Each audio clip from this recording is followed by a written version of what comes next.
Ó, pessoal, começou aí a gravação.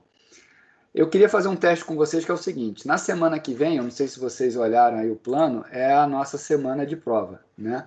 Então, eu já gostaria de mostrar para vocês como vai funcionar. Então, vou compartilhar aqui a minha tela.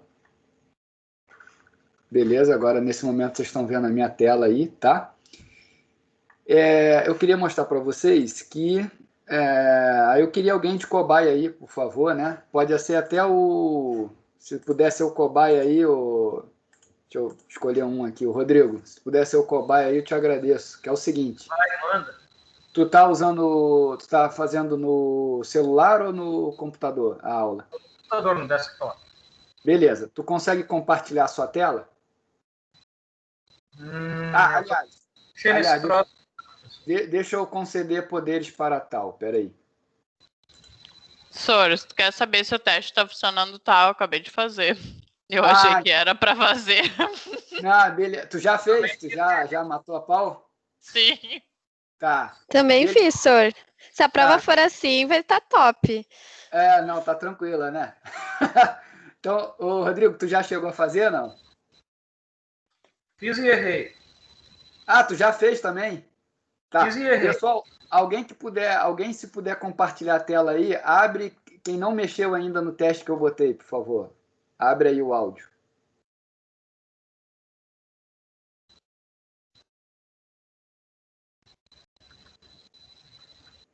O Breno... Ô, Natasha, professora, eu não fez? Eu não fiz ainda. Maravilha. Tu tá no computador ou tá em celular? Ou tá no computador? Beleza. Eu vou te tornar, então, como uma apresentadora, tá? Tá. Beleza.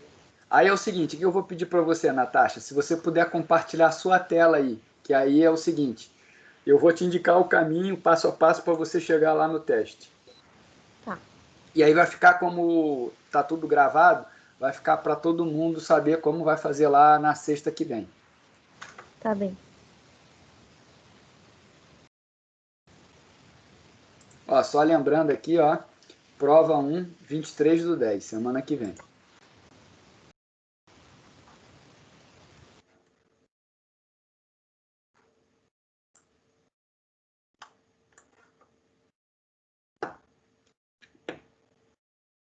Ô, Rodrigo, fica à vontade aí se tu quiser fechar a tua câmera, tá? Pode deixar aberta também, tu que sabe.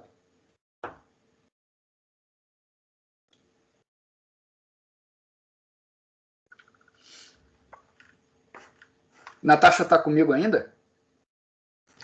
Tô. Tu já liberou para eu Já liberei, já liberei já. Tá aqui, ó, Natasha Almeida tá com uma apresentação. E aí eu boto Aqui, solicitar ó. controle? Não, eu não sei se vai aparecer essa mensagem aqui, ó, opções de compartilhamento, né? Tu clicou ali?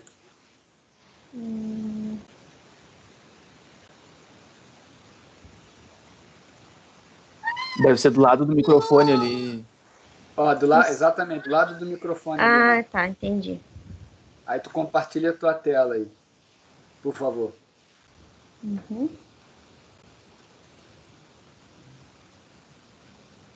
Aí, tá aparecendo? Tá aparecendo. Então, aí, Natasha, eu vou falando e você vai reproduzindo o que eu tô falando, pode ser? Pode ser. Tá, olha só, pessoal, a Natasha foi lá, ó, vocês estão vendo ali, ela entrou na turma e foi em tarefas, tá? Então, vai lá, tarefas vai aparecer lá na sexta-feira que vem, atribuída. Aí você clica ali na atribuída. Pode botar ali, Natasha, para mim. Ó, vai aparecer ali o teste, tá? Aí pode baixar aí, Natasha, pode rolar aí, ó. Clica em cima desse teste, isso aí. Aí vai carregar a prova, pessoal. Tá ali, ó. Olá, Natasha, tá lá. Caracteriza... Eu tinha respondido só uma. Não entendi. Eu tinha respondido só uma. Tá bom. Aí tem a de cima ali, ó. Marque o sim. Tá, mas aí eu acho que é o que tem o maior retorno esperado, né? Isso, mas vamos ler a questão, só sobe um pouquinho aí, ó. Caracteriza-se como carteira eficiente. A carteira que... Aí se você for olhar ali, a única opção que responde é a D, que é ali, ó. Desce um pouquinho aí. Mais um pouquinho, Natasha. Tem o maior retorno esperado para um dado nível de risco. Beleza. Aí rola até embaixo, Natasha, por favor, a tela. Você Eu manda respondi, enviar. marcou errado. Hã? Foi o que eu respondi e marcou errado ali. Deu como errado. Oi, Rodrigo, fala. Foi a mesma resposta que ela deu e eu fui conferir ali o resultado e deu errado. Estava errada a questão, não era... Ué, não é possível. Bom, isso é a primeira vez que acontece. Vamos ver o que aconteceu com a Natasha. A Natasha, olha lá, ela acertou 20 de 20. Tá certo. Tá? Ela acertou. Tá? Aí clica aí, voltar à página de agradecimento. Eu não sei que página é essa. Clica aí, sua resposta foi enviada. Pronto. Vocês vão ter o resultado na hora. Agora, Aí Rodrigo... eu fui pode falar. exibir resultados e deu errado. Tá, vamos fazer o seguinte, então. Deixa eu compartilhar aqui minha tela de novo, tá? Vamos lá. Natasha, era isso, tá? Obrigado aí pela Tá, participação. como é que eu descompartilho? Eu acho que no Já momento... foi, eu acho. Já foi, pronto. No momento em que Tá. eu começo aqui... Vamos ver se o Rodrigo aqui, ó... Vamos lá, tarefas. Olha como é que aparece para mim, para vocês verem, ó. Aí eu clico ali e vai mostrar quem já fez. Ó, 10 pessoas fizeram já. O Rodrigo falou que a dele deu errado. Vamos ver. Pior que ele vai pelo sobrenome. Rodrigo, qual é o teu sobrenome? Silva. Silva da Silva. Vamos lá. S-I-L-V-A. Aqui, ó, Silva da Silva. Ali, ó. Realmente, tu só acertou uma. Deixa eu ver se dá o que tu errou ali. É que tu não marcou o sim, ó. Tu não forneceu nenhuma resposta. Eu marquei. Ué, Eu marquei. tá dizendo aqui que tu não marcou. Tá, tudo bem. Tá, aí é o seguinte, para evitar esse tipo de situação, o que eu recomendo a vocês, tá? Façam as questões e tiram print e salva no Word. Não me manda, salva no Word. Porque se a nota sair diferente, você me mostra lá no Word que você realmente marcou sim. Beleza, pessoal? Ok, Rodrigo? Tá, beleza. Tá. Só para desencargo, entendeu? Beleza, pessoal. Assim vai ser a prova, então, na sexta-feira. Aí, o que eu vou pedir para vocês? A prova, obviamente, é com consulta, né? Só que ela é individual. Então, as questões elas vão ser randomizadas e as opções também vão ser trocadas, tá? No formulários do Microsoft, quando eu monto as questões, só para vocês terem uma ideia aqui, ó, eu monto por aqui. Eu consigo aqui na configuração, ó, deixa eu mostrar para vocês, Add New. Aí eu vou ali uma questão de múltipla escolha. Eu consigo botar múltiplas respostas, não vai ser o caso, vai ser uma só. Requerer que as pessoas respondam na hora, eu estou deixando isso aqui desmarcado, que a pessoa pode deixar em branco. E aqui, ó, Shuffle Options, né? E ainda Shuffle Options é mudar as opções, né? Sortear randômico. E além disso, eu posso fazer um banco de 20 questões e sortear 10 para cada um diferente. Claro que algumas questões vão se repetir, obviamente, tá? Isso aí é para coibir eventuais consultas entre vocês. Eu acho que vocês não vão se consultar, tá? Eu já conheço muitos de vocês e realmente estou falando aqui como utopia, não. Acho que vocês são realmente honestos e não vão consultar. Mas eu já estou avisando vocês que vai ter essa randomização, tá? Então, se vocês forem consultar um ao outro, vocês vão perder muito tempo para descobrir. Então, realmente é sentar, concentrar e fazer. Não vou fazer uma prova, obviamente, fora do que eu ministrei em aula. Então, qual é a minha recomendação? Professor, eu vou estudar agora. Eu fui aluno, então eu sei como é que vocês pensam, né? Eu também fui aluno e agia da mesma forma. E eu não tenho aquela, digamos assim, aquela cabeça assim, eu não fazia isso. Não, fazia. Deixava para a última hora, estudava o que dava tempo. Eu fui aluno normal, né? Fui aluno como todo mundo. Então, o que eu diria para vocês, como uma aula antes da prova? Caçem as aulas de exercícios. Primeira coisa, estou sem tempo, então vai nas aulas de exercício. Essa é a primeira dica. Tem lá, eu fiz 2 aulas de um banco de questões, tá? Aquelas aulas ali são importantes. Depois vai para a aula do risco e retorno, que eu fiz no Excel, e mostrei o que é otimização, mas não a parte de álgebra, a parte de raciocínio. E caçem também a aula de exercício de CAPM, beta, de lista, né? Seria essa a minha dica para vocês aí estudarem para a prova, tá? E a aula de hoje vão sair aí 2 a 3 questões. Eu ainda não montei a prova, tá? Eu já tenho as questões, ainda não joguei lá no Forms, tá? Eu vou jogar lá pela quarta-feira, tá? Bom, ainda sobre a prova, o que eu vou fazer? Deixa eu mostrar para vocês a minha tela aqui para vocês entenderem. E aí, enquanto isso, podem perguntar, obviamente, tá? Aqui em tarefas, ó, voltar, quando eu vou, por exemplo, criar uma nova tarefa aqui, tá? Questionário, por exemplo. Pra vocês entenderem como é que vai funcionar. Vou escolher um teste 14/10, avançar. Aqui, pessoal, o que vai acontecer? Eu vou atribuir para todos os alunos, para essa turma, que é sexta-feira, e aí eu vou editar aqui a prova. O que eu vou colocar? Eu vou agendar ela para ficar disponível no dia 23, tá? Às 18h45. Às 18 e... Vou botar 18h30, tá? Vou botar 18h30. E vou colocar também para ir até 21 horas, tá? A gente vai ter aí 2 horas e meia para resolver a prova, tá bom? Então, eu vou colocar isso aqui, a prova só vai aparecer na sexta-feira, 6h30, tá? Eu não vou, obviamente, tirar dúvidas. Eu vou estar ali, vou estar no WhatsApp, obviamente, vou estar no computador, mas não vou tirar dúvidas, tá, pessoal? Então, não me perguntem nada, a interpretação faz parte da questão, tá? Então, esse é o combinado nosso para a aula que vem. Tá bem, pessoal? Bom, agora sim, aí, vamos aí as dúvidas. Alguém tem alguma dúvida? Ainda vou entrar, obviamente, no tema de hoje, né, da disciplina. Mas alguém tem alguma dúvida, alguma pergunta? Tá tranquilo? Pô, por incrível que pareça, eu olhei aqui que tem outra sala aberta ainda, né? Olha lá, tem outra sala aberta. Eu não sei se tem alguém naquela outra reunião lá, mas enfim. Deixa eu ver se tem mensagem aqui no nosso grupo. Não, beleza. É isso aí. Ah, tá. Bom, vamos lá. Beleza. O Michel Teló tá por aí? Eu vi que ele me mandou mensagem ali. Eu vi rápido ali na diagonal. O Gabriel. Ô, Gabriel, vi que você mandou uma mensagem ali. Eu olhei na vertical. É alguma coisa? Quer falar alguma coisa aí? Não, só falando desculpa ali que eu tinha falado, tinha comentado. Não, que isso. Não, relaxa. Não, tinha relaxa. falado que tua câmera era muito boa aqui, né? Daí... Uhum. Não, aí, relaxa, sem problema. Isso aí, eu não sei porquê, né? É só no Brasil que a gente tem, assim, receio de falar de salário, essas coisas. Nos outros lugares a gente não tem muito. E outra coisa, eu tentei ali botar desativado para você, mas tu não falou nada comprometedor, tá? Fica tranquilo. E você falou bem, tá tudo no portal da transparência lá, né? Eu não sei nem se vocês estavam, sinceramente, eu não sei nem se vocês estavam se referindo a mim também. Mas se tiverem, eu até falei para o pessoal aqui no início da aula, eu acho que tu não estava ainda. Eu ganho líquido 10.200, né? E eu acho que eu, como servidor público, qualquer um que me pergunta, eu tenho o dever de falar, né? Eu presto contas à sociedade, né? Eu penso assim, eu ganho 10.200 líquido. Eu acho que era isso que vocês estavam conversando, né?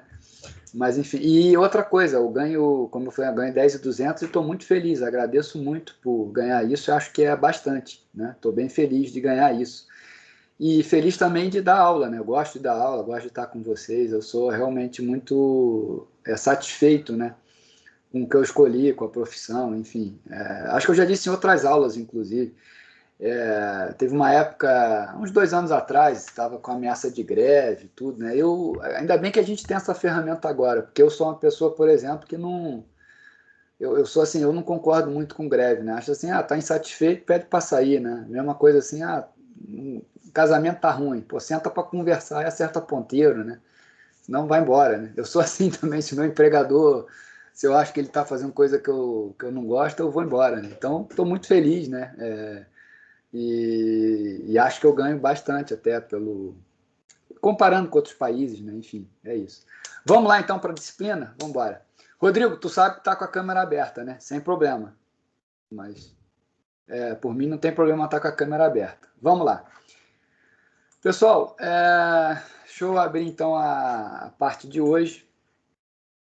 Bom, a primeira parte, deixa eu botar aqui em câmera não, desculpa, em tela cheia, é dividendos e política de dividendos, né?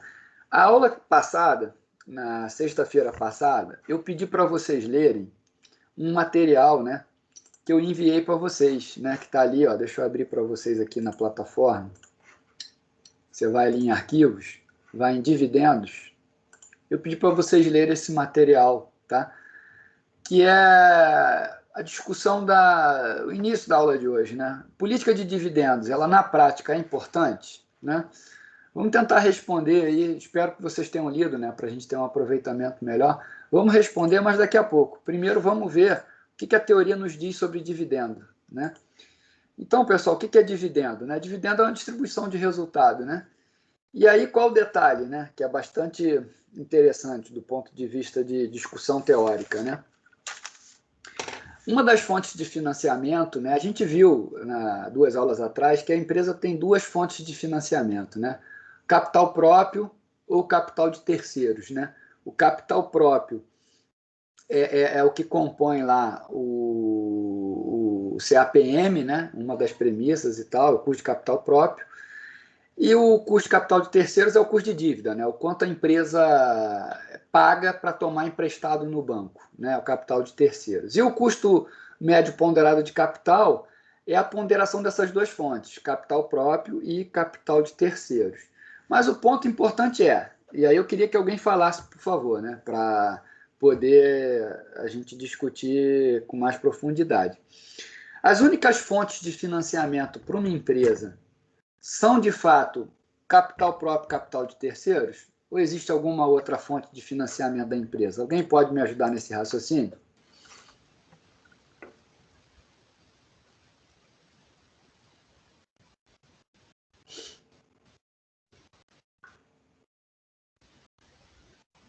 Acho que o Rodrigo talvez queira falar.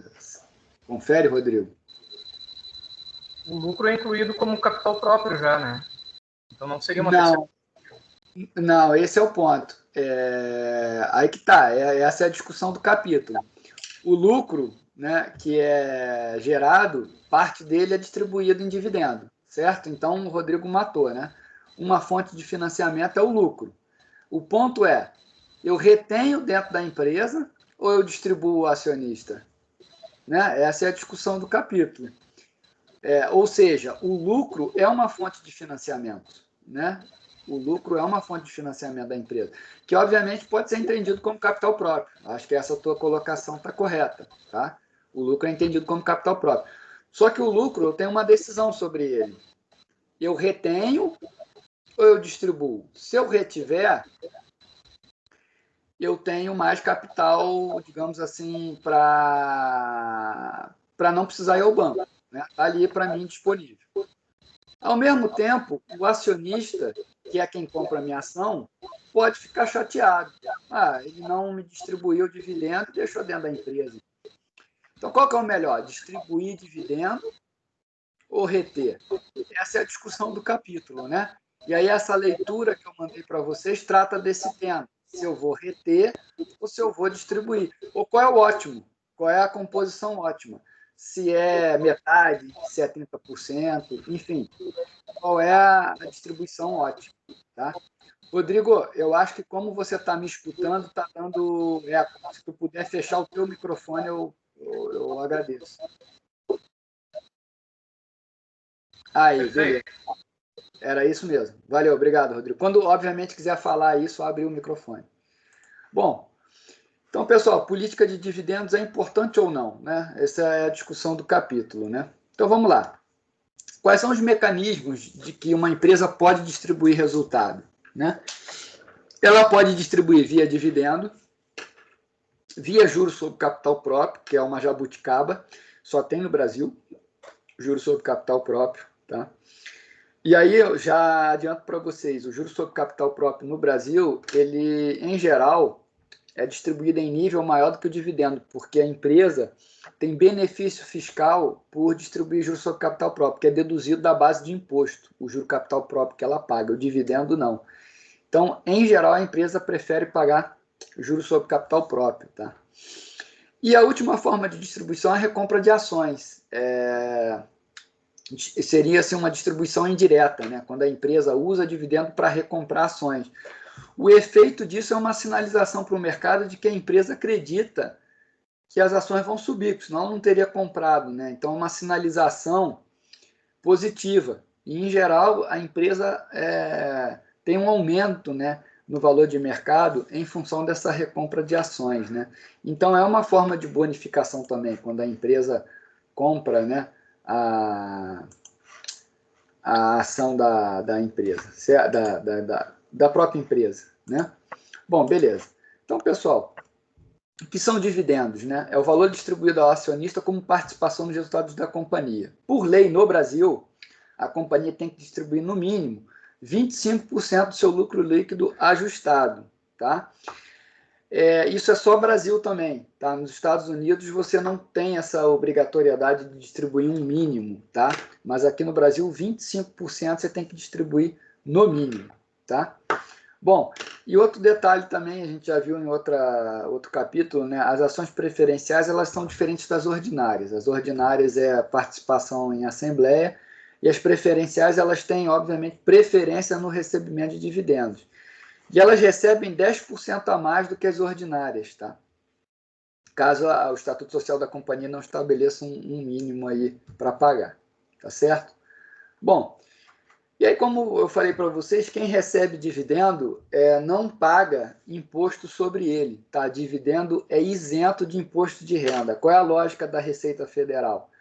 Ao se pagar dividendo, você já tirou o resultado de imposto antes do pagamento ali, o lucro, né, o EBITDA, né, o LAGIDA, o lucro antes dos juros e impostos. Depois que você distribui dividendo, é em cima do lucro líquido, ou seja, você já pagou imposto antes, tá? Por isso que você não tem cobrança de imposto dentro do dividendo, porque caracterizaria uma bitributação. Só que aí é uma discussão que nem é financeira, tá? Uma discussão mais jurídica, do campo do direito. O governo atual está discutindo reforma tributária, e um dos pontos é tributar dividendo, né? Qual é a lógica, né? Tem muitas pessoas que abrem empresas e recebem o mínimo da classe como prolabore e o restante entra como dividendo, que é uma forma de você pagar menos imposto. Então, isso muitos PJs fazem, né? Então, pega, por exemplo, ali... por exemplo, assim, Rede Globo, tá? Que tem contrato com um jornalista. O jornalista, ele não sei se vocês têm ideia disso, né? O jornalista, muitas vezes, ele não é empregado da Globo, né? Isso, eu estou citando Globo, mas acontece com várias emissoras, tá, pessoal? Ele não é contratado da Globo, ele tem um contrato, tá, como PJ, e aí recebe por aquele contrato. E aí, muitas vezes, a maior parte ele recebe como dividendo e não paga tributo. E outra, né? Quando ele não é empregado, ele é PJ, o tributo é menor. Então, é uma forma de você receber menos tributo, né? E tem muito caso assim, né? Muito caso assim, que acaba que a pejotização é para pagar menos imposto. Então, a reforma tributária quer corrigir essa anomalia. E realmente existe essa anomalia, tá? Existe mesmo. Então, é para corrigir essa anomalia, tá? E outra, né? Bitributação, claro que é ruim, né? Você não pode tributar duas vezes algo que você já tributou, né? Mas se você for olhar aí, tudo que você tem, eu estou usando aqui uma webcam, né? Estou usando um computador, tem bitributação, né? Óbvio que tem, né? Toda a cadeia ali, ela acaba pagando imposto em cascata. Então, é muito difícil você separar ali, né? Ter um mecanismo para separar e não ter bitributação, tá? Mas, enfim, hoje o fato a gente ainda não teve reforma tributária, então o dividendo é isento de imposto de renda, tá? Eu mesmo, né, como eu sou acionista de várias empresas aí, eu invisto desde 2002, eu tenho grande parte da minha renda não tributada, em função do recebimento de dividendos, né? A ação desde 2002, fui comprando ali, fui colecionando a ação, então recebo dividendo e não sou tributado por isso, né? Bom, vamos lá. Então, pessoal, com o método convencional de pagamento de dividendos, né? Primeiro, uma empresa, quando vai pagar dividendos, ela anuncia esse pagamento, tá? Esse anúncio do pagamento de dividendo, ele ocorre após o resultado trimestral, né?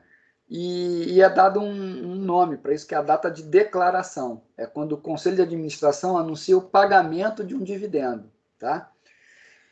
E quando ela anuncia o pagamento de dividendos, isso fica registrado lá na B3, tá? Na Bolsa de Valores. E aí, quando eu tenho pagamento, no dia seguinte ao pagamento, tá? A gente chama de ex-dividendo, é quando a ação não tem mais o direito àquele dividendo. Ele foi pago a quem detinha a ação na data base. Tá? Então, as ações adquiridas após a data do pagamento não vão receber, obviamente, o dividendo anunciado. Tá certo? E na data de liquidação é quando tem o depósito para os acionistas registrados. Tá bem? Então, deixa eu mostrar para vocês aqui, ó, só para vocês entenderem. Deixa eu minimizar tudo aqui. Deixa eu mostrar para vocês verem como é que aparece na conta. Tá? Vou entrar aqui na minha conta rapidinho, para vocês verem como é que funciona. Que eu acho sempre interessante mostrar a prática, né? Que aí vocês ficam cientes, né, de como aparece.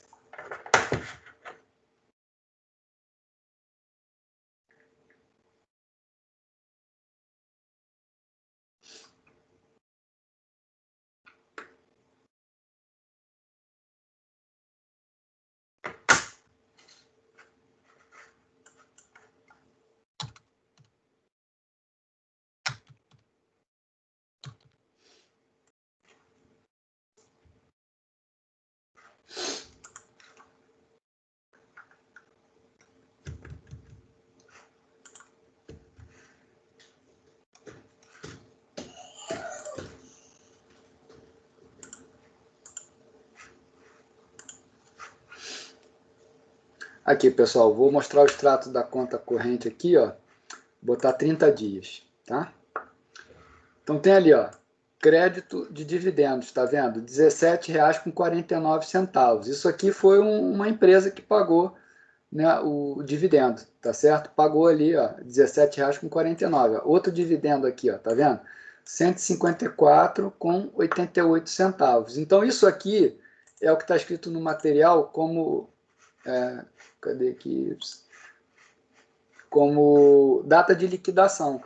É quando o montante é depositado para o acionista. Tá certo, pessoal? Alguma dúvida? Cai na conta direto, você não precisa fazer nada, tá certo? Você vai lá, vai ver, vai cair na conta direto, certo? Isso aqui, muita gente não se dá conta, né? Quem compra ação... Fala aí, Silva, tu quer falar alguma coisa, Rodrigo?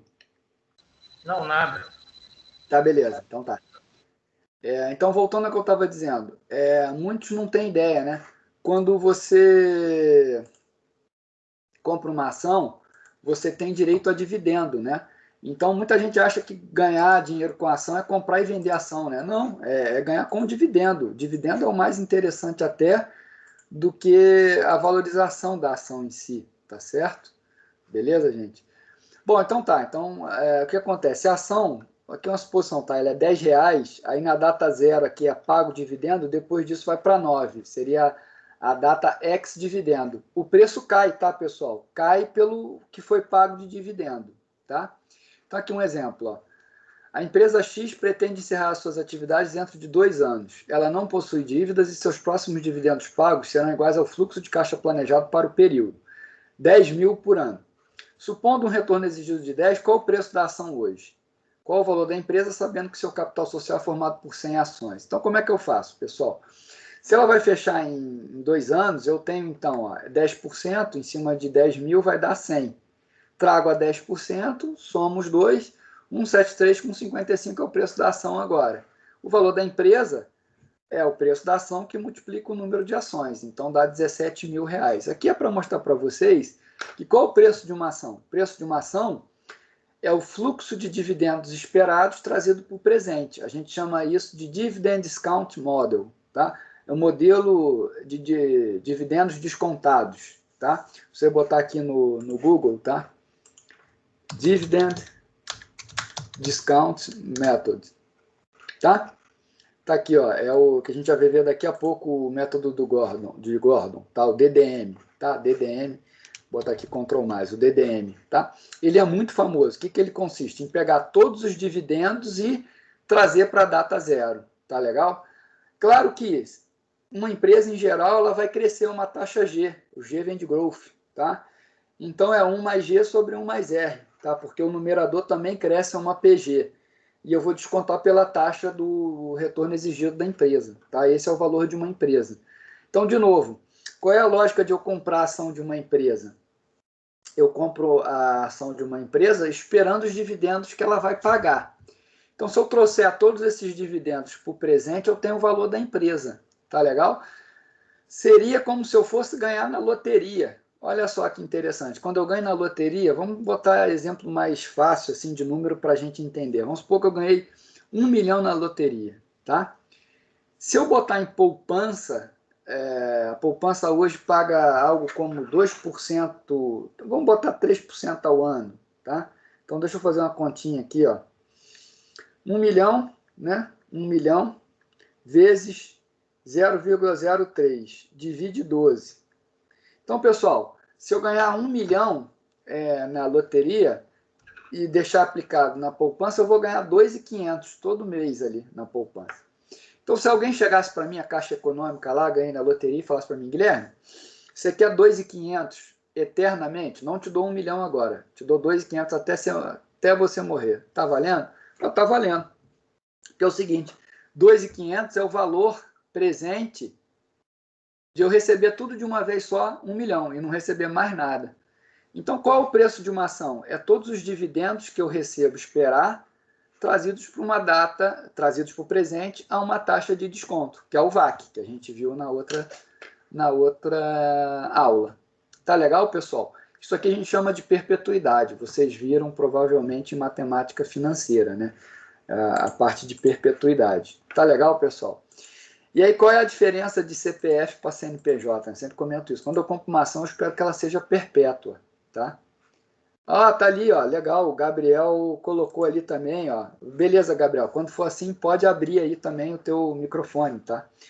O Gabriel colocou aqui, ó, o que ele recebe de dividendo imobiliário, né? Como é que funciona? Fundo imobiliário, ele, em geral, usa os aluguéis dos imóveis que estão ali dentro para remunerar o detentor desse ativo, tá? Confere, Gabriel, é isso? É isso aí, é isso aí. Beleza, o fluxo de caixa é o aluguel dos imóveis.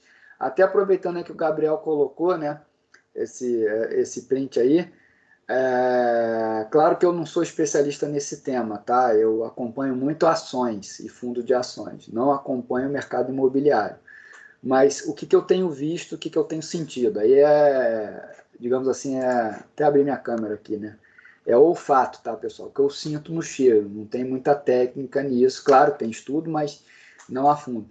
Eu acho que fundos imobiliários vão muito bem aí nos próximos, talvez, 5 anos. Por quê? A taxa de juros está muito baixa, tá? E eu mesmo fui pegar emprestado para simular casa na Serra Gaúcha, aqui na Gramado, Canela, essas coisas. Pra vocês terem uma ideia, eu consegui sem o banco, sem eu chorar muito, tá? Sem eu ir lá e pedir bênção e tal. Bem, assim, como é que o gaúcho fala? É sangue doce, né? Eu consegui, eu não usei, tá? Tem a carta de crédito, mas eu não usei. Eu consegui 1 milhão a 5,5% ao ano, tá? Para comprar, obviamente, 1 milhão, 5,5% ao ano, para comprar imóvel, tá? Eu tenho que comprar o imóvel. Isso é muito barato, tá, pessoal? É muito barato. Isso, a gente nunca enxergou isso no Brasil, tá? Primeira vez. Então, vai ter um boom, já está tendo um boom de compra, porque o empréstimo está muito barato. Só para vocês terem uma ideia, a magnitude. Empréstimo para carro, hoje, está na média de 1% ao mês. 0,80 se você consegue bem chorado, 0,80 ao mês, tá? E imóvel, você está conseguindo 5,5 ao ano, tá? Dá uns, uma conta assim meio de padeiro, mas dá uns meio, 0,4 a meio ao mês. Então, eu acho que vai ter muita demanda, né, por imóvel e construção civil. Por incrível que pareça, né, a gente está com um PIB mais baixo, mas eu acho que vai ter demanda. Agora, de novo, não é um mercado que eu conheço tão a fundo, tá? Até já pensei em entrar nele e tudo, mas eu tenho que estudar melhor, tenho que ter mais tempo, né? Mas eu acho que vai render bons frutos. Eu acho que o Gabriel está fazendo aqui um bom investimento, na minha opinião. Sério, sério mesmo, assim, tá investindo bem aí. Mas, enfim, voltando aí, eu não posso deixar de passar essas práticas de mercado, porque eu acho que contam muito, né? Para vocês aprenderem aí. Bom, então tá. Então, isso tudo foi para falar de perpetuidade, né? Tá ali a perpetuidade do Gabriel é receber esses dividendos aí imobiliários, né? Que é pagamento de aluguel. Então, vamos pensar o seguinte: será que a política de dividendo importa, né? É isso que a gente quer responder. A forma como a empresa escolhe pagar dividendos, ela afeta o valor de mercado, né? Então, vamos para uma política de dividendos alternativa. O que seria a política de dividendos alternativa? A empresa X, isso aqui, pessoal, é um exemplo, tá? Não tem nada a ver com as empresas do Ike Batista, tá certo? A empresa X decide pagar apenas R$8.000 em dividendos no primeiro ano, reinvestir a diferença e pagar o restante no ano seguinte. Qual será o valor da empresa X? Tá? Então é o seguinte, ela vai pegar 8.000, né, e vai pagar 10% em cima disso no primeiro ano. Então tá ali, ó, vai ser os R$80 no primeiro ano. Tá? E no segundo ano, o que ela está falando ali? Ó? Ele está falando o seguinte, ó, reinvestir a diferença, que é 2.000, e pagar o restante no ano seguinte. Então, ó, ela vai pagar 20, porque sobrou 2.000, né? Vezes 1,1 elevado a 1, tá certo? Por quê? Porque você está andando um período aqui, você tem que levar a futuro, tá certo?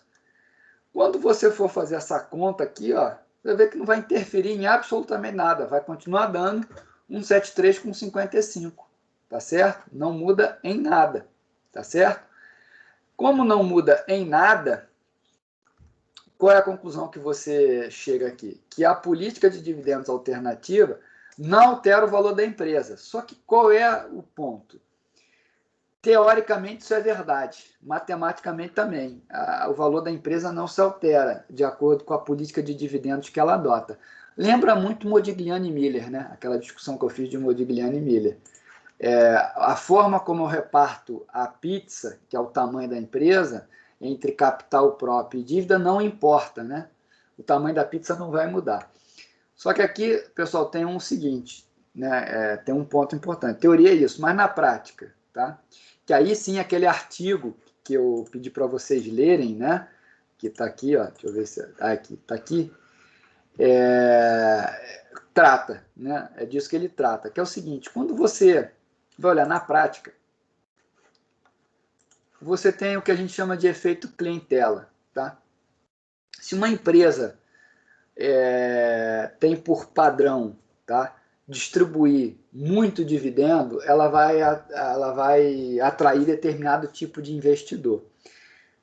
Se ela, ao contrário, paga zero dividendo, paga muito pouco, mínimo, ela vai atrair outro tipo de investidor. Então você tem o que a literatura chama de efeito clientela, e isso a longo prazo afeta o valor da empresa. E eu queria que alguém aqui me ajudasse, quem está me escutando aí, a me dar um exemplo de uma empresa que não paga nada de dividendo, não pagou nada na sua história de dividendo. E aí eu queria que vocês já raciocinassem comigo. Qual é a lógica de uma empresa que não paga dividendo? Tá? Alguém já abriu o microfone, acho que alguém vai falar. A Apple é uma que não paga dividendo. Tá, mas a Apple, confesso que eu mesmo não sei se ela paga ou não, mas você está dizendo, eu acredito, tá, que ela não pague. E aí, nessa linha de raciocínio, Rodrigo, se ela não paga, qual é a lógica de ela não pagar? O acionista gosta de não receber dividendo? A lógica dela não pagar seria que ela guardaria os lucros para si, né? Reinvestiria na empresa. Tá, elabora melhor. E da parte do investidor, o que seria? Eu acho que ele teria que daí se desfazer das suas ações quando elas atingissem um nível ótimo assim, de valor para ele. Então tá, o Rodrigo tá no caminho, é isso aí. E a Bruna também, que eu li aqui o chat, a Bruna tá no caminho. Olha só, se uma empresa não paga dividendo, esse dividendo fica dentro, obviamente, da companhia. E a hipótese por trás é, eu como acionista, acho que a empresa consegue um retorno a longo prazo maior do que se ela me pagar e eu tiver que gerir esse dinheiro. Então, eu prefiro que ela não pague dividendo e tenha uma valorização a longo e a médio prazo maior do que eu teria se fizesse sozinho. Esse é o ponto importante. Aí, a empresa que eu queria que vocês pensassem ou lembrassem, enfim, é óbvio que não é o dia a dia de vocês, também vocês talvez não saibam, mas a empresa que não pagou nunca nenhum dividendo até hoje foi essa aqui, ó. E é uma das empresas mais valiosas do mundo, a Berkshire Hathaway, que é a empresa do Warren Buffett, tá? Se você for olhar aqui, ó, o site da empresa, o site é branco, não tem, tem nem flash, né? Aí você entrar aqui na carta anual, ó, eu acho até que eu já falei para vocês dele em sala, quando era presencial e tal. Aliás, eu tive até uma tristeza com a pandemia, né? Eu ia esse ano para o encontro anual, né? Tem até comprado a minha passagem aqui, ó. Você entrar aqui, Delta, tá? Delta, tá lá, ó, minha reserva aqui. E eu não pude ir, né? Ano que vem, aí a Delta jogou, ó. Eu iria dia 29 de abril, né? Ia voltar... Ah, me dá uma tristeza ver isso aqui. Eu ia 29 de abril, ia voltar 3 de maio, né? Ia lá para Omaha, que é onde fica a Berkshire.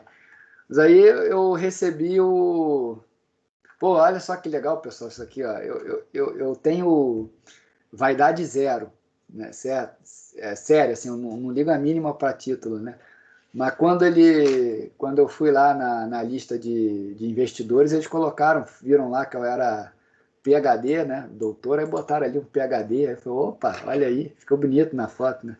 Mas enfim, agora se eu morrer, o bicho me come igual, né? Não muda nada. Mas enfim, o que eu estava dizendo da Berkshire. A Berkshire, quando você entra aqui na carta dela, peraí, carta, annual letter. Tá aqui, carta do Warren Buffett, achei. Se for entrar na desse ano aí, do ano passado, 19, aqui tem o seguinte, ó, o retorno do S&P na coluna da direita e o retorno da Berkshire na coluna da esquerda. Se for olhar ali, 90% dos anos ele ganhou acima do S&P, tá? Ou seja, se você colocou lá colocou, por exemplo, $1 lá na Berkshire em 64, você transformou aquilo em 3.744.000 dólares, tá? Ele deu 2.744.000%, desde 64 até 2019. E ele nunca distribuiu um dividendo. Nos Estados Unidos você não é obrigado a distribuir dividendo por lei, tá? Ele investiu no próprio negócio. E olha, ele perdeu em poucos anos. Olha, ele perdeu em 2015, perdeu em 2011, perdeu em 2008, perdeu em 99, perdeu em 90, em 84, em 74 foi a crise do petróleo, em 70 e em 66. O restante dos anos ele ganhou tudo, né? Acima do positivo, né? Então, realmente, assim, vale a pena. Quem gosta de investimento, vale a pena estudar o caso da Berkshire, né? Que eu sempre comento dela nessa aula de dividendos. Ele não distribuiu um dividendo, né? Mas, enfim, eu estou lendo ali, ó, a Bruna aí colocando ali comentário. Mas ele não pagou um dividendo. E a empresa valorizou muito, tá? Agora, vamos pegar outra empresa que paga muito dividendo. Aí, ó, uma empresa que paga muito dividendo, por exemplo, aqui no Brasil, tá? É a Celesc, que é a companhia de Santa Catarina ali. A Celesc, pessoal, é uma que paga bastante dividendo, tá? Tá entrando ali no site, tá? A Celesc, se você for pegar o histórico dela de dividendos, ela paga consistente. Por que a Celesc paga dividendo? E não só a Celesc, né? Qualquer empresa que a gente chama de utilities, né? É setor de eletricidade, por exemplo, paga dividendos. Pessoal, assim, o setor de eletricidade, CE, por exemplo, sabe quanto você consome de luz, né? você não tem como mudar a sua demanda de luz de forma radical, né? A não ser que você compre muito equipamento, você não vai comprar muito equipamento, a sua demanda é constante. A CE sabe quanto eu gasto de luz, ela consegue ter previsibilidade. Então, quanto mais previsibilidade você tem no seu fluxo de caixa, você como empresa, tudo que sobra de resultado, se você sabe que não precisa de muito investimento, o investimento é relativamente baixo, ele é previsível, você não precisa guardar muito caixa para fazer frente à emergência, bom, independente do movimento da economia, todo mundo vai gastar luz, né? E gasta de forma constante. A empresa se dá o luxo de pagar dividendo, porque o fluxo de caixa dela é estável. Então, investidores que optam por empresas pagadoras de dividendo, no fundo, eles querem empresas como quase uma renda fixa, recebe ali uma renda, né, semestral, ali, trimestral de dividendos, tá certo? Agora, o efeito é que a empresa não se valoriza muito, né? Porque ela paga muito dividendo, ela paga muito resultado, ela retorna para o acionista esse resultado. Então, assim, qual é a diferença entre uma empresa pagadora e não pagadora? A pagadora, ela, de certa forma, a curto prazo, ela começa a distribuir para o acionista, né? Ela antecipa, digamos assim, a renda futura, enquanto que a não pagadora vai investindo no próprio negócio, a tendência é que é o que a gente chama de patrimonialista, né? O investidor ele é mais patrimonialista, ele quer que aquela empresa cresça, ele está mais preocupado com o valor da ação lá na frente do que com o dividendo que ele recebe. Tá legal, pessoal? E aí o Rodrigo, né, comentou da Apple. Eu também acho que a Apple provavelmente distribui pouco, porque o setor de tecnologia é um setor bastante diferente assim, de demanda. Você não tem como prever muita demanda, né? Embora o iPhone venda bastante, você não sabe se daqui a pouco vem uma outra empresa que cause uma disruptura no mercado, né? Com um novo equipamento, com a nova tecnologia. Claro que a probabilidade é ser a Amazon ou ser a própria Apple, né? Mas nada impede de uma outra empresa aí qualquer, né? Não vai ser a Intelbras, desculpa dizer, né? Infelizmente. Mas, enfim, queria eu que fosse a Intelbras, mas não vai ser, né? Alguma empresa de tecnologia, tipo aquela lá do Elon Musk, né? Daqui a pouco ele tem um carro elétrico ali, eu mesmo, né? Eu não sei o que vai ser do motor a combustão, do setor de carros, né? O cara está realmente mudando a indústria. O que falta ali para alavancar a parte de motor elétrico é a bateria. No momento que a bateria ficar resolvida, e parece que está bem encaminhado isso, vai mudar o mercado de carros, né? E eu acho que a indústria está se movendo lentamente, né? Claro que a Honda, a própria Ford já tem protótipos, vendem carros elétricos, né? Mas não como a Tesla, né? Então a Tesla pode causar disruptura. Você acha que a Tesla vai distribuir, a pessoa que está investindo na Tesla, tá? O investidor, ele vai preferir dividendo agora ou prefere que abra mão de dividendo e deixe a empresa crescer? Para mim é meio óbvio que as empresas que estão em estágio inicial, e até óbvio também do ponto de vista de investimento, que o investidor espera que aquela empresa não pague muito dividendo agora, que invista realmente no ciclo, né, de crescimento, que aquilo seja uma fonte de financiamento para a empresa, tá certo? Então é isso que a prática mostra. Olha, na teoria não importa, mas não é bem assim, né? Depende do estágio que a empresa está, de qual é o negócio que a empresa está, isso tudo influencia na seleção, né, de ativos. Pessoal, tem um investidor brasileiro muito conhecido, ele é o contrário, digamos assim, do Buffett. O Buffett gosta de empresa que não paga dividendo, né? Que, enfim, deixa crescer lá a visão patrimonialista. Tem a versão brasileira que é do dividendo, adora dividendo, é o Barsi, tá? Não sei se já ouviram falar, o Luiz Barsi, tá? O Luiz Barsi, que é esse aqui que eu estou abrindo, o Infomoney, ele é o rei, ele é conhecido como rei da bolsa, é um dos CPFs, ele tem ação na pessoa física, tá? É um dos maiores acionistas brasileiros e ele sempre comprou empresa que paga muito dividendo, tá? Hoje ele tem algo como 2 bilhões de reais, tá aqui, ó, tá? Estimativa aí do estado de São Paulo. Ele só compra ação com bastante dividendo, tá? Então eu acho até que fala aqui, ó, da carteira dele, quer ver? Vamos ver aqui. Ó, método Barsi de investir, ó. comprar ações de empresas em setores perenes, tá? Então ele compra muito frigorífico, né, alimentos, que pagam bons dividendos, tá? E por alguma razão estão sendo negociados com preço abaixo do valor patrimonial. E então esperar, tá? Claro que não é só isso, tá? Isso aqui é o resumo do resumo. Ele faz muito mais que isso. Mas uma coisa que é a característica do Barsi, ele procura empresa que paga bons dividendos, né? Uma coisa diferente da do Buffett, tá? Mas enfim, só para ligar aí a prática, né, que a gente está vendo. Pessoal, alguma dúvida aí? Beleza? Então tá. Então entendido o efeito clientela, tá? Bom, pessoal, com isso, né, o restante aqui tá no artigo, né? Não teria maiores considerações aí. Alguma dúvida sobre dividendos, política de dividendos, alguma pergunta a mais, alguma característica aí, enfim. Eu, pessoal, mais uma vez aí recomendo a vocês, né, como muitos aí estão começando a vida, né, profissional, comecem a comprar ações, né, ou faz como o Gabriel, não só ações, né, diversifica ali, fundo imobiliário, né. Isso aqui que eu estou ensinando para vocês, não entendam como algo que cai na prova. Para mim, assim, eu queria, na minha graduação, ter visto isso, eu não vi. Eu vi sozinho. Eu trabalhava no BNDES enquanto eu estava na graduação, corria atrás sozinho. Dá muito mais trabalho. Eu preferia que um professor me mostrasse, né? Então, acho que vale a pena. É liberdade para vocês no futuro, né? Liberdade financeira. Vocês imaginam lá chegar com 40 anos, né? Muitos aqui devem ter 20, 25, chegar com 40 anos está com uma folga, né? Porque soube escolher ação, teve essa preocupação de gastar menos do que ganha, né?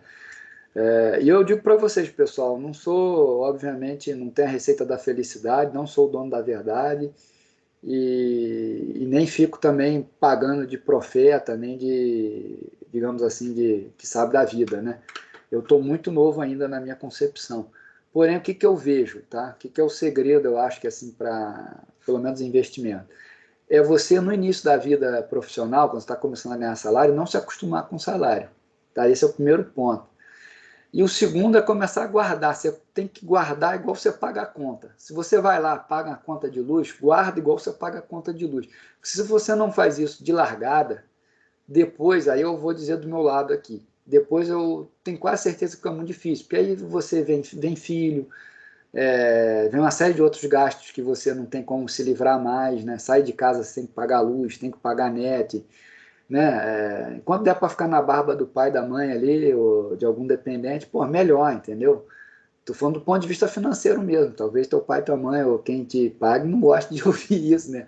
Mas do ponto de vista financeiro, até você fala, não, pai, eu tô aqui contigo, mas tô guardando. Ele vai ficar feliz, entendeu? Teu pai, tua mãe. Enfim, tem que fazer quando é novo. Depois você fazer mais velho é mais difícil, entendeu? Porque você tem mais compromissos, tá? Pessoal, eu vou ter que botar minha caixinha para carregar aqui. Eu não estou escutando o áudio, que acabou de acabar a minha bateria aqui. Só um minutinho. Problemas técnicos aqui da minha caixinha de som. Espera aí.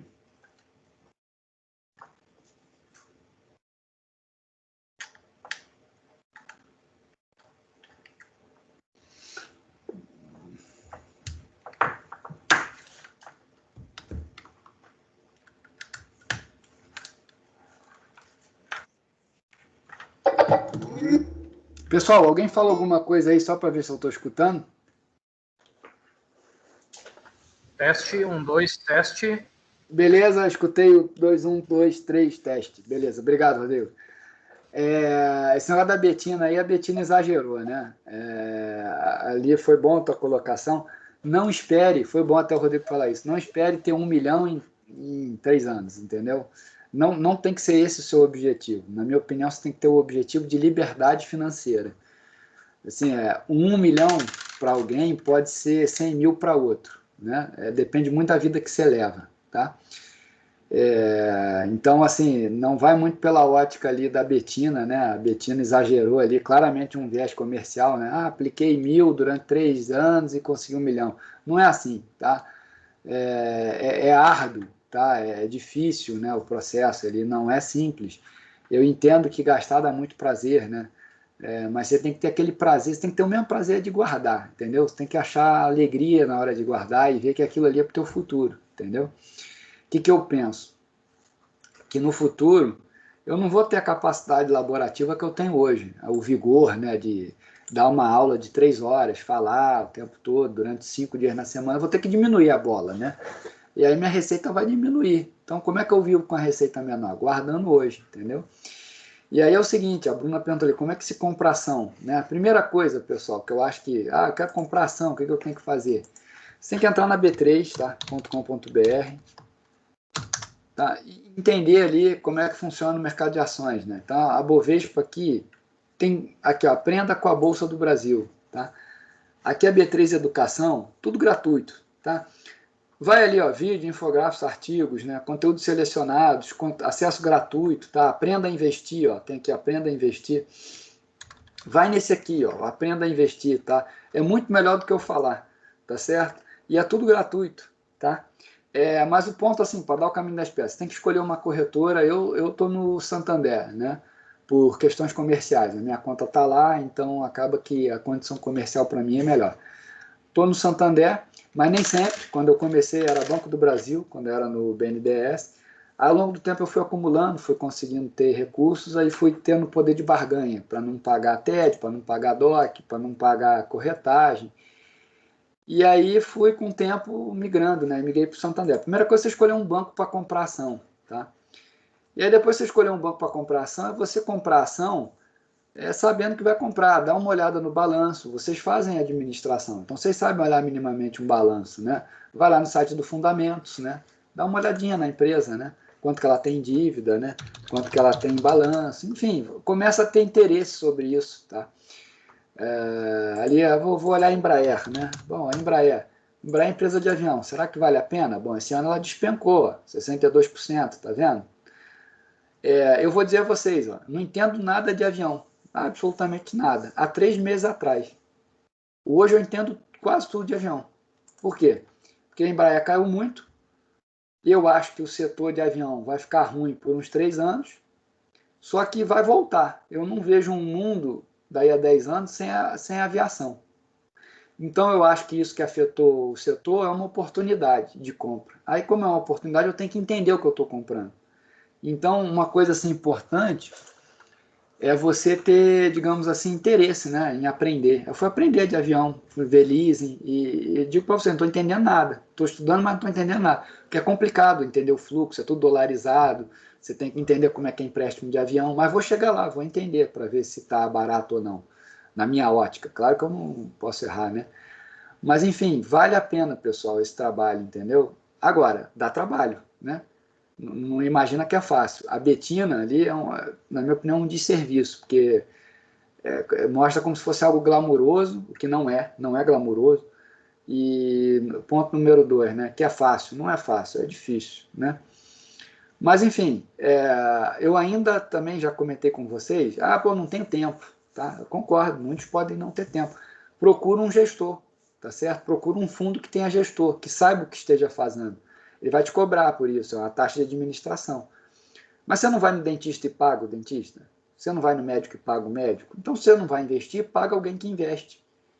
Né? Em geral, o que eu falo? Procura um fundo onde o gestor tem dinheiro no fundo, porque aí ele vai fazer para você o que ele faz para ele, com boa reputação, com bom histórico. Né? É outra forma de investir, não precisa comprar ação direto, você pode comprar fundo, tá certo?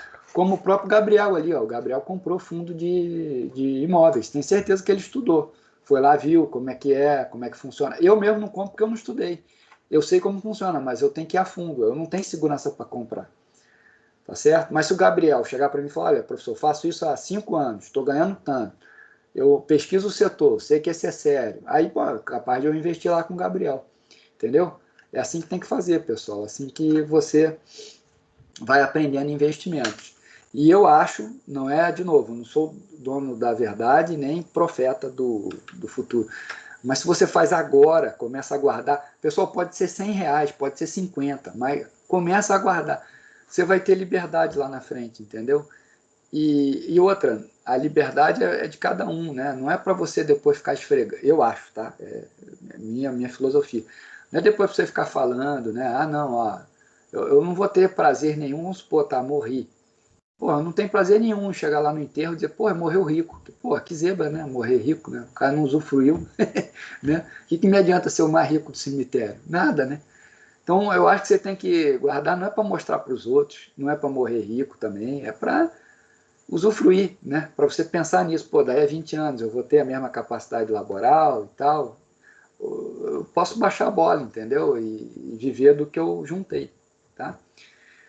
Ó, o Gabriel ali tem umas dicas interessantes aí para investir, ó, @Horley, né? Também tem um blog ali e tal, legal, beleza. Ô, Gabriel, o dia que quiser fazer live comigo aí, me chama que a gente faz, de graça, entendeu? Se quiser falar lá, a gente faz uma live aí para alavancar o teu blog. E aí Bora. eu alavanco o meu também, meu canal no YouTube. Acho que eu tô com 20 inscritos. Como semana que vem tem prova, deve ir para 30. Aí o YouTube vai entender, opa, esse cara tá bombando aqui, não tem nada a ver, porque eu marquei uma prova, né? Mas vamos fazer, daqui a pouco a gente faz aí uma live aí, fico à disposição, para a gente conversar de investimento. Mas eu só sei falar de ação, tá? Se for me chamar para imobiliário, eu realmente não tenho condições, mas qualquer outra ação... Que nem tu gosta de. É importante diversificar, né? Mas eu tenho tanto ações quanto fundos imobiliários, estoques e REITs também lá nos Estados Unidos. Então, Aham. tem bastante conteúdo aí para falar. Não, beleza, então vamos marcar aí de falar. Beleza. Pessoal, assim, ó, eu até tenho umas coisas malucas assim, que eu não entendo nada. Já li, já estudei e não entendi. Por exemplo, uma coisa maluca que eu tenho é Bitcoin, né? Então eu comprei nesse aqui, ó, BTC. Comprei aqui usando esse, esse site aqui, que é o seguinte, o Bitcoin foi a coisa que eu menos entendi na minha vida. Já li 3 livros e nada me tira da cabeça que qualquer um pode criar uma criptomoeda e derrubar a oferta do outro. Para mim é claríssimo isso, mas eu entendo também a questão de blockchain, tecnologia, enfim. Foi o ativo que eu menos entendi e foi o ativo que eu mais ganhei dinheiro na minha vida. Isso me dá uma dor danada, né? Porque coisa que eu estudo em geral não dá o que eu acho que tem que dar.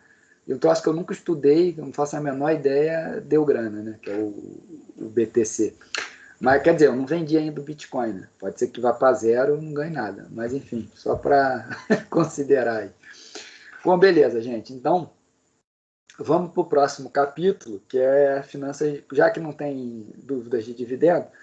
Vamos para o próximo. Guilherme, Opa, fala aí. não é bem sobre dividendos, mas tu pode explicar esse desdobramento que o Magalu fez essa semana de 4 para 1, ou de 1 para 4? Porra, beleza, Emília. Que bom que tu falou isso. Que Tem eu não tudo a ver. entendi nada disso. Não, beleza. Não, ainda bem que tu falou, porque tem muito a ver com dividendo, sabe? Ah, Quer beleza. dizer, Que bom. tem muito e não tem, mas é o seguinte. A empresa, né? Eu até abri o Excel, mas não precisa do Excel para isso, não. Vamos voltar para a nossa tela aqui. A Magalu, pessoal, é uma empresa que vem subindo muito de preço, tá? Então, deixa eu mostrar para vocês aqui. MGLU3, Magalu. Olha só, ela vem subindo muito de preço, ó. Só para vocês terem uma ideia, 2016 subiu 500%, 17 subiu 500%, 18 subiu 100%, 19 100%, 20 100%. Aí você pensa o seguinte, ó, em 2016 ela multiplicou por 6, aí depois 2017 por 6 de novo, então 36 vezes. Aí aqui mais que dobrou, então foi para 72 vezes. Aí aqui mais que dobrou de novo, aí vai para 160 vezes. Aí de novo dobrou 350 vezes. Aí o que acontece?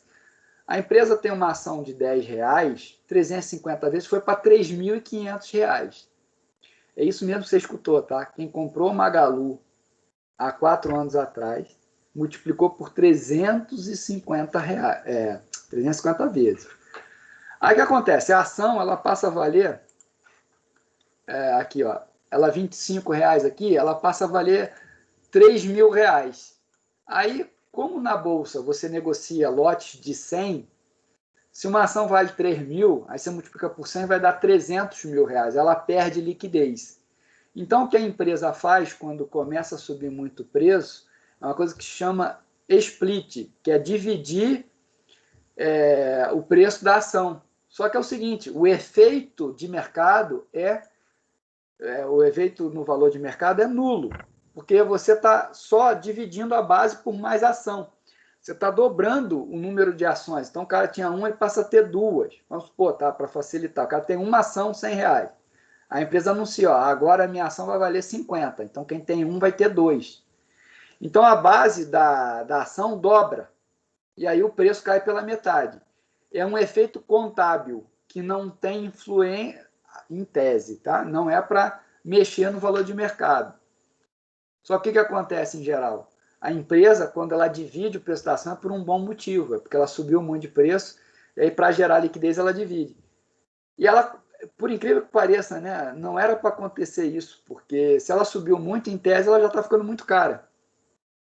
Mas as pessoas continuam demandando. Então ela fez ali o split, né, para poder ficar com mais liquidez. Até eu acho que ontem ela caiu, né? Ontem foi o início ali do split da Magalu. Acho que ontem, anteontem. Me ajuda aí, porque eu não acompanho muito Magalu. Acho que é ontem. E aí a ação caiu, mas em geral se espera que a ação suba. Mas o efeito, pessoal, é nulo. É uma coisa contábil, tá legal? E existe também o contrário, o implit. Deixa eu pegar um caso aqui que é a Oi. Oi BR3. É o implit. Ah, quer ver? A Oi vale centavo, olha lá, 1,63, tá vendo?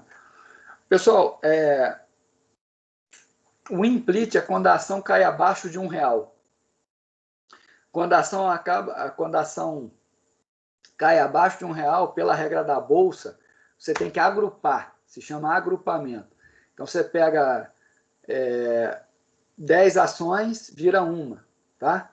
E aí o que era R$1 vira 10, tá legal? Para poder ficar dentro do intervalo acima de 1. Em geral, quando é feito isso, é porque a empresa está perdendo muito valor, né? Aí, assim, é ruim quando ela perde muito valor, porque imagina assim, ó, a empresa vale 50 centavos. Para ela ir para 75 centavos, se você for olhar, pô, 25 centavos só, pouquinho, tudo bem. Só que ela tem que subir 50% para poder sair de 50 centavos para 75.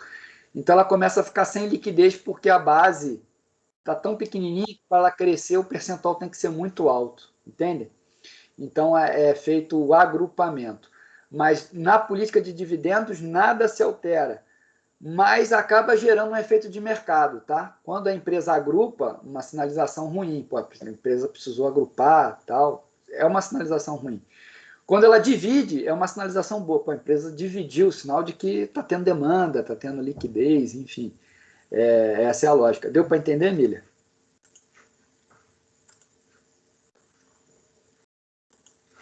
Oi, tinha desligado o microfone.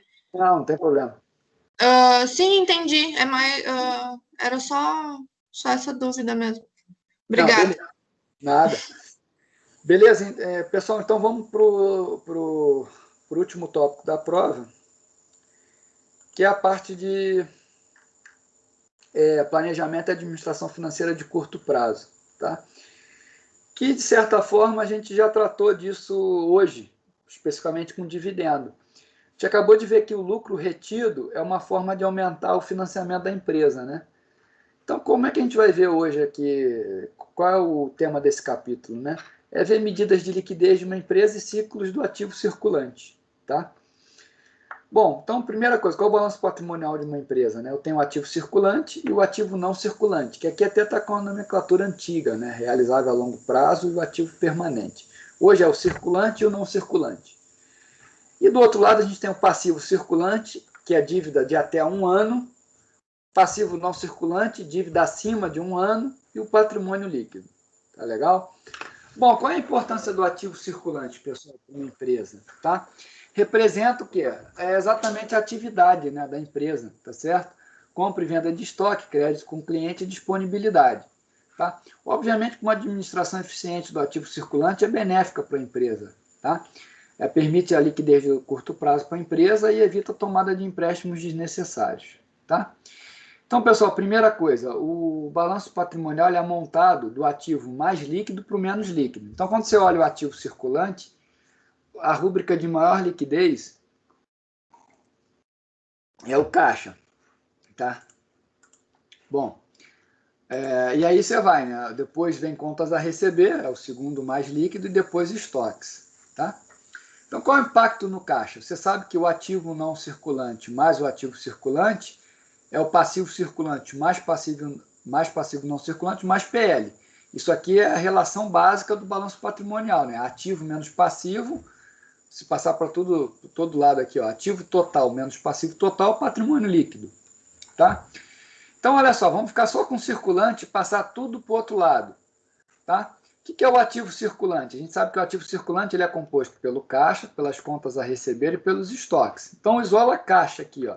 O caixa vai ser, quem é o ativo circulante? É o ativo não circulante menos passivo circulante, menos passivo não circulante, menos PL. Está tudo aqui, ó. O que é o caixa? O passivo circulante, mais passivo não circulante, mais patrimônio líquido.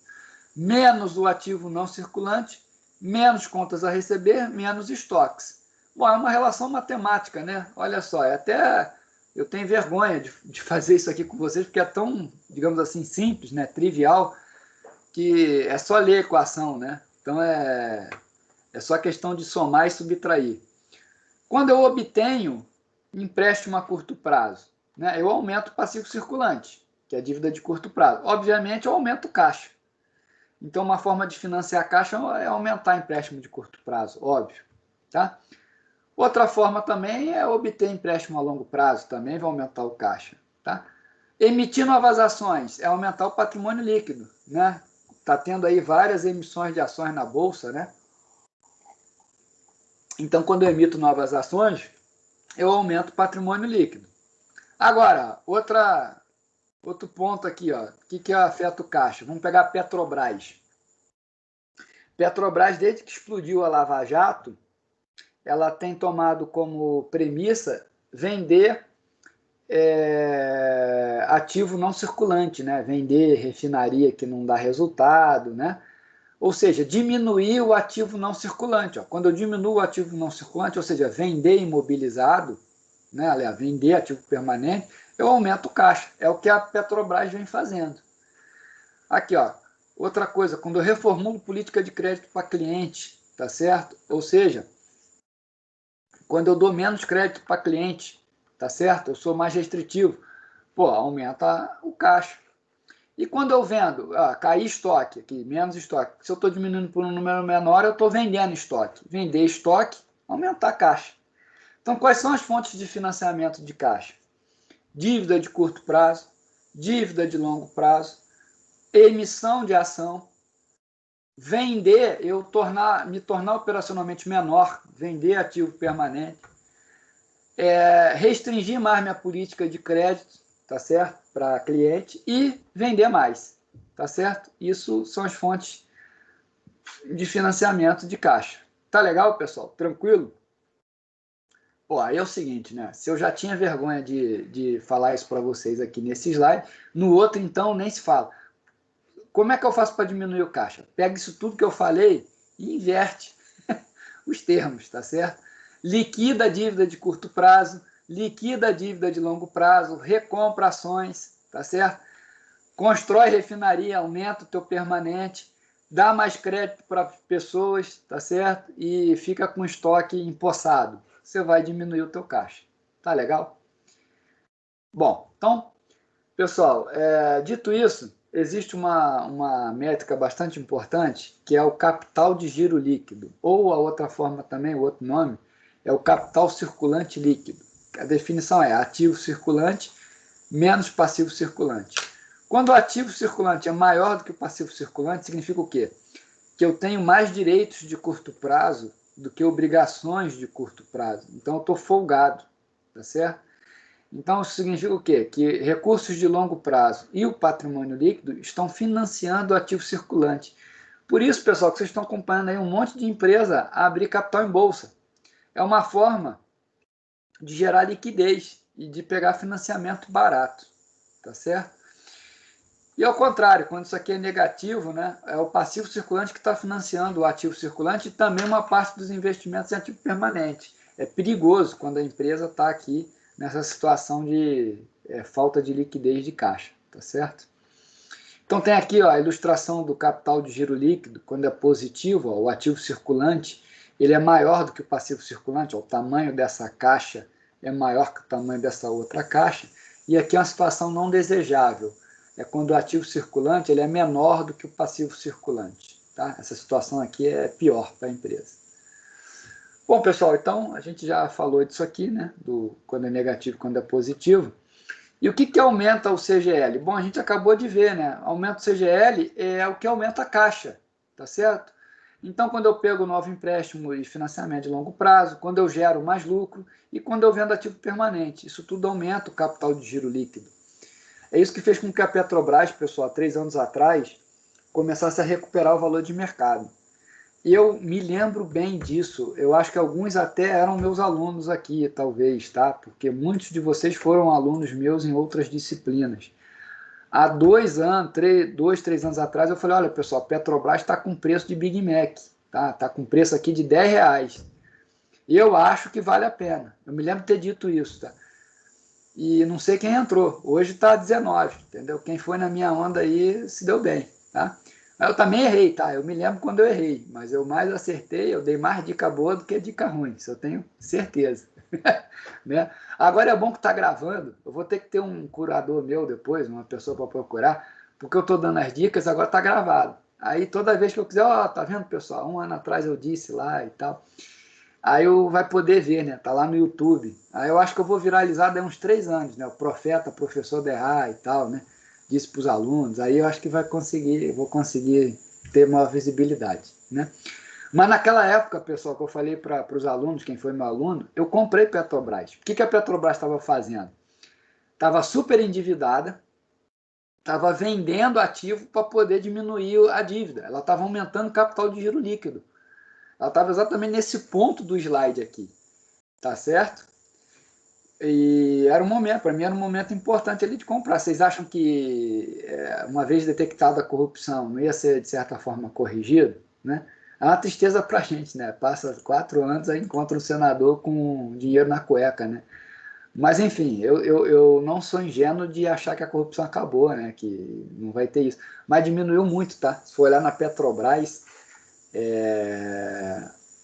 assim, o nível de controle está muito maior. Tá? Pessoal, aliás, foi nessa turma, me ajuda aí, foi nessa turma que eu pedi para vocês pesquisarem por que o apelido do prédio da Petrobras era Colmeia, lá no Rio de Janeiro? Foi para essa turma aí? Alguém me ajuda? Sim, foi. Alguém descobriu o que é Colmeia? Ah, a Bruna pesquisou, não achou. Tá. Beleza. Não, é o seguinte, o prédio da Petrobras... Não, pessoal, não precisa ter vergonha, não. Tá? Isso aí não precisa ter vergonha, não. O prédio da Petrobras é esse aqui, ó. Não sei se vocês já olharam. Vou botar aqui para vocês, ó. Tá aqui, ó. Esse é o prédio da Petrobras, tá? Deixa eu pegar um aqui, um ângulo que mostre aqui. O prédio da Petrobras é esse aqui, tá? Eu trabalhei, só para vocês saberem, eu trabalhei 2 anos nesse outro prédio aqui, que é o BNDES, tá? Trabalhei bem na frente aqui, tá? Saudade dessa época. Mas, enfim, aqui, ó, é a colmeia. Por quê? Porque tem um monte de buraco. Essa é, digamos assim, é o elegante, né? Mas tem outros, né? Eu escutava muito lá, que é colmeia porque quem está dentro está no prédio, é um colmeia porque é uma abelha, né? Quem está dentro está fazendo cera. Né? Quem está fora está voando. Aí, professor. Não conseguiu ver? Não consegui ver, deu um delay aí que eu não consegui ver a indicação do prédio, qual é o prédio, desculpe. Ah, tá, não, aqui, ó.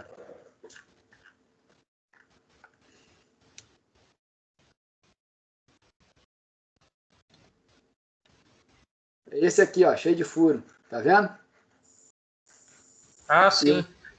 E o BNDES é esse aqui, onde eu trabalhei 2 anos. Aí é o seguinte, o pessoal brincava, né? Aqui, ó, ele tem formato de colmeia, né? Cheio de furo. Mas assim, muitos falavam que era o seguinte, era colmeia pelo seguinte, quem tá dentro tá fazendo cera. E quem tá fora tá voando, que é o da abelha.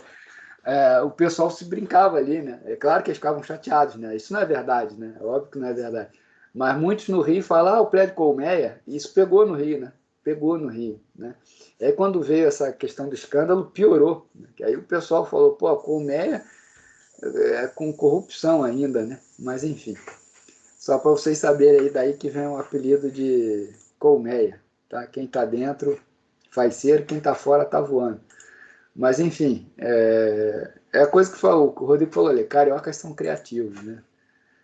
Carioca, em geral, é um gozador, né? Um fica gozando com o outro. Também tinha piada com o BNDES, né? Mas, enfim. Vamos lá, então, para... Isso tudo para falar da Petrobras, né? A Petrobras, ela vendeu, em 2017, começou a vender ativos para poder se adequar, né? Então, ela fez isso aqui, aumentou o capital de giro líquido, tá certo? Bom, então, pessoal, para estimar a política ótima de financiamento do capital circulante líquido, é necessário o quê? Primeiro, estimar a necessidade de capital de giro. A gente já vai ver como se faz isso, tá? A gente vai ter que ter um plano de formação de capital de giro para sustentar as operações, tá certo? Também vamos ter que ver a evolução da diferença entre necessidade de capital de giro e capital de giro líquido para poder ver pelo nível de vendas, tá? Então, primeira coisa, tá? Vamos lá ver direto o exemplo numérico para a gente entender. Pessoal, existe um ciclo, né? Toda empresa tem um ciclo, tá certo? Que a gente estuda na literatura, né? E aí eu vou abrir para vocês aqui, porque fica muito mais claro quando eu falo a prática do que mostrar a teoria. Ciclo de uma empresa, do ponto de vista clássico, tá? Uma empresa começando do zero. Eu preciso tomar emprestado para comprar matéria-prima, aí eu compro matéria-prima, faço o meu produto, coloco para vender, aí quando eu vendo, não necessariamente eu recebo naquela data, porque eu posso vender a prazo, e recebo lá no futuro, certo? Então, o que acontece? Existe uma coisa chamada ciclo operacional e ciclo financeiro. Geralmente, as empresas financiam a construção do seu produto. Elas tomam emprestado para poder ter o retorno só lá na frente, tá? Ou seja, vamos lá agora entender do ponto de vista teórico. E isso forma a dinâmica do ativo circulante. O que é, primeiro, o ciclo de uma empresa? O tempo entre a compra e o pagamento da matéria-prima para a fabricação do produto até a venda e o recebimento do dinheiro, tá? Os ciclos de uma empresa definem o tempo de mutação dos valores dentro do ativo circulante. Então, olha lá. Vamos ver esse exemplo aqui. Em janeiro de 2011, uma empresa comprou mercadoria. Ela comprou, mas não pagou naquela data. Ela pagou um mês depois. Então, saiu do caixa dela 1.000. Aí, passou 46 dias, lá do janeiro de 2011, quando ela comprou uma mercadoria, ela vendeu a prazo. Ela vendeu para também 30 dias à frente. Lá no 77 que ela recebeu pelas vendas, 2.000. Tá certo? Então, o que aconteceu ali? Qual foi a variação nas contas do ativo circulante? Em janeiro de 2011, entrou 1.000 no estoque. E no caixa, em fevereiro, saiu 1.000, porque foi quando ela pagou pela mercadoria. E o estoque ficou zerado, o valor a receber zerado também, porque eu não vendi nem recebi nada. Aí, em fevereiro de 2011, eu não recebi nada, eu vendi a prazo. Então, caixa zero. Eu vou receber 2.000, que eu vendi a prazo, e o meu estoque ficou zerado, porque eu entreguei o produto para a pessoa que comprou a prazo. Aí lá em março, que aí sim, eu recebi os 2.000 como financeiro. Você não? E recebeu não tem mais nada, porque eu já recebi, né? E o estoque está zerado. Então, o que aconteceu ali? O ciclo operacional, ele representa o ciclo completo, pessoal. Desde a compra da matéria-prima até quando eu recebi pela venda do meu produto, tá? Então, o ciclo operacional é definido como o período do estoque mais o período de contas a receber. Tá legal? Aí é mais fácil ver nessa flechinha aqui. Comprei a mercadoria, paguei fornecedor, vendi o produto e recebi pela venda. Esse é o ciclo operacional total. O que é o ciclo financeiro? Corresponde ao período em que saiu o dinheiro do meu caixa e eu recebi pelaquela saída que eu fiz antes. Tá? Então, desde quando eu pago o fornecedor até quando eu recebo a mercadoria. É o ciclo financeiro. Qual é a outra forma de entender? É quando efetivamente circulou din-din na minha conta corrente, pessoa jurídica. Tá legal? Quando rodou dinheiro na minha conta corrente, começou a contar. Olha lá. Quando é que a empresa pagou? Em fevereiro. Ali começou a contar o ciclo financeiro. Quando é que ela recebeu? em março de 2011. Então, parou de contar o ciclo ali. Então, foi 77 menos 31. Fechou todo mundo? Alguma dúvida? Então, é quando moveu o dinheiro. Moveu o dinheiro na conta PJ, é o ciclo financeiro. E aí, pessoal, pela flechinha, o que eu estou vendo aqui? Ó? O ciclo operacional total menos o ciclo financeiro é o prazo médio de pagamento do fornecedor, que é esse PMPF aqui. É a diferença, né? O ciclo operacional total menos o ciclo financeiro. Tá legal? Então, aqui, como eu disse para vocês, ó, o ciclo financeiro é 46 dias. Outro nome para isso é ciclo de caixa, tá? Ciclo financeiro e ciclo de caixa é a mesma coisa, tá? O mesmo... a mesma coisa, sinônimo, tá legal? Como é que eu posso reduzir o ciclo financeiro? Bom, aí eu acho também que é daqueles slides que eu tenho vergonha de falar para vocês, mas que tem que ser falado, né? Como é que eu reduzo o ciclo financeiro de uma empresa? Primeiro, recebe antes. Isso é uma coisa mais assim, digamos, imediata, né? Então, reduzir o prazo médio de contas a receber. Eu, como vendedor, se eu recebo na data zero, reduzir o meu ciclo financeiro. Tá? Qual é a outra forma? Eu pagar meu fornecedor com muito mais tempo, né? Negociar mais prazo para pagar do fornecedor. E, por fim, reduzir o prazo médio de estoque, né? Eu vender rápido o meu estoque. Eu reduzo o meu ciclo financeiro. São coisas óbvias, né? Mas que, enfim, vale a pena ser dito, está no capítulo do livro também. E aí, pessoal, queria abrir para vocês, né? Nós estamos num mundo tão esquisito.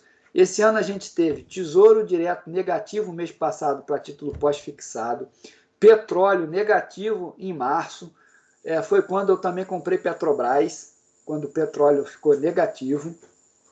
Esse ano a gente teve petróleo negativo, vários memes, né, mostrando ali, imagina, você furar o poço na sua casa, né, você tem um terreno, furou o poço, descobriu o petróleo e você ficou mais pobre. É uma coisa que aconteceu esse ano, ano da pandemia. E aí pergunto para vocês, vocês conseguem me dizer alguma empresa que tem ciclo financeiro negativo, ou seja, ela recebe antes de pagar? Existe alguma empresa assim? E aí é ideal, né? Aí é o cliente que financia a empresa, e não o contrário, não é a empresa que financia o cliente. Alguém consegue me dar um exemplo? Eu já falei disso, né? Ali, ó. Tá, a Bruna matou. Mas fora aí, quem conhece esse caso, outra empresa aí de capital, talvez, capital aberto, alguém pode me citar o exemplo? Aquela que recebe antes de entregar.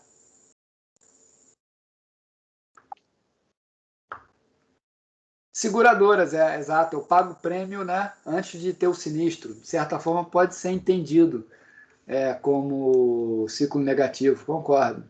Pode ser. Mas eu nem pensei nesse caso, não. Não sei se alguém consegue ver o que eu pensei aqui.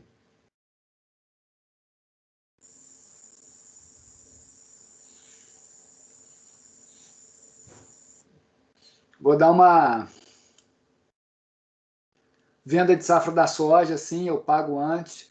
Amazon, Rodrigo, elabora melhor. O que tu quer dizer da Amazon?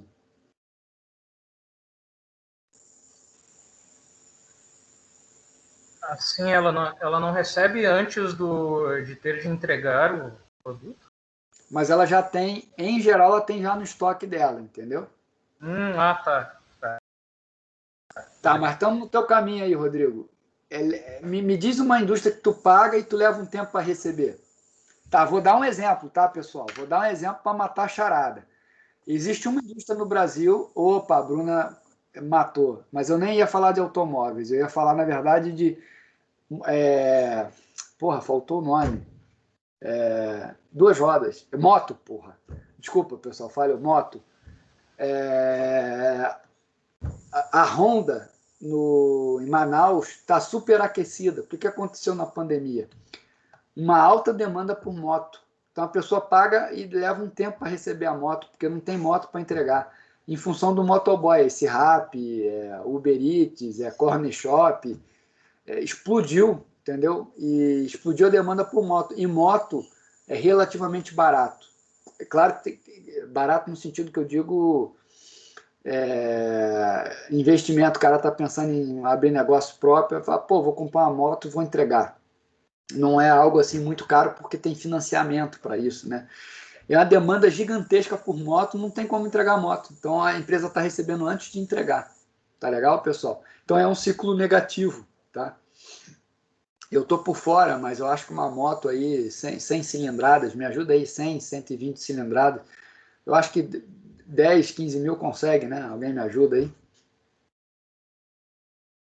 Uns 10 mil reais, talvez, né? Deixa eu ver. Deixa eu dar um Google. Só porque às vezes vocês têm valores aí de cabeça melhores que eu. 100 cilindradas, valor. Vamos ver aqui. Aí, sim, 10 mil reais por aí, né? Consegue, tá? Então bombou a indústria, né? Bombou. Manaus lá, a Honda não está conseguindo entregar. Aí o ciclo é negativo. Tá legal, pessoal? O Rodrigo pensou bem, tá? Só que a Amazon, eu entendi o pensamento do Rodrigo, tá? Eu estou pagando e não recebi ainda pelo produto. A questão é que o produto está lá na prateleira, tá? Tem no estoque. Tá? Então é diferente. Pessoal, entendido aí? Alguma pergunta? Bom, beleza, pessoal. Por fim, então, de ciclo é isso, né? A gente tem a nossa prova, então, sexta que vem. Eu fico à disposição de vocês ao longo da semana, né? Se tiverem alguma dúvida. Já falei no início da aula ali, né? Qual deve ser a estratégia para vocês. Juliana, vão ser 10 questões, tá? Todas múltipla escolha. E certamente aí, 1 hora, vocês vão ter 2 horas de prova muito folgado, tá? Um tempo de prova aí bastante adequado. Prof, a gente vai ter a parte teórica e de cálculo misturado, é isso? Então, eu não montei a prova ainda, tá? Mas a minha ideia é que seja metade teórica e metade conta, digamos assim, tá? Seria essa proporção, assim. Mas eu não montei. Assim que eu montar, eu mando um e-mail lá pelo portal do aluno e aviso, a prova montei tem mais ou menos assim. Tá? Eu aviso. Tá bem, Fala, obrigada. Rodrigo. Nada. Acho que o Rodrigo ia falar alguma coisa, né? Consórcios não seriam também um exemplo de ciclo negativo? Fugindo do assunto aí que era falado. Não está fugindo, não. Consórcio, a ideia é parecida com seguro, né? Todo mundo ali entra no consórcio para pagar e tal, então parece um ciclo negativo mesmo. Também tem a mesma lógica aí. Tá? Beleza. Gente, alguma dúvida mais aí? É isso? Pessoal, então sexta-feira aí eu vou dar uma entradinha. Quer dizer, não vou nem entrar, né? Eu vou mandar um WhatsApp ali, ó. Pessoal, lembrem da prova e tal. Vou dar um oi pelo WhatsApp ali, tá? Porque não vai ter aula, né? Vai ter prova, tá? Então, desejo boa prova para vocês aí. E disciplina, vamos ver como é que tá a disciplina de vocês aí, né? Mas acho que vai dar tudo certo. Minha esperança é que vocês vão conseguir ir bem aí na prova, tá? Pessoal, então tá, boa sexta-feira, né? Sextou, finalmente. Mais uma pergunta, vai botar as notas na normal, como de costume? Ou dessa vez, por causa da consulta, não vai ter essa colher A de nota chá? sai na hora ali, não sai na hora? Igual o teste que o professor fez. Sai na hora, eu só não entendi, na verdade não entendi a tua pergunta, Rodrigo. Não, aquele negócio de fazer a média da turma, etc. Sim, entendi. Não, claro, se vai sair a nota na hora, tá? Mas se, sei lá, vou lá, vocês vão ver a nota de todo mundo, tá? Vocês viram ali, eu vou acabar mostrando a nota de todo mundo. Quer dizer, eu não sei se vocês têm acesso, tá? Se vocês não tiverem acesso, eu vou botar por código. Se a média for baixa, eu vou fazer o ajuste igual. Então, assim, ó, você foi lá e entregou a prova, tirou 3. Pô, não se desespera, entendeu? Porque eu vou ver como é que os outros se saíram. Entendi a tua pergunta. Eu vou fazer o relativo da turma, tá? Vou fazer o relativo da turma. Vou ver a nota de todo mundo e vou fazer o ajuste se necessário. Mas dessa vez eu estou montando uma prova para não ter ajuste, tá? Eu acho que a prova vai ser, digamos assim, um nível mais tranquilo, mais direto, mais sem rodeio, assim. Eu acho que vai ser mais tranquilo. Vamos ver. Posso estar errado, mas eu acho que dessa vez não vai precisar de ajuste. Tá?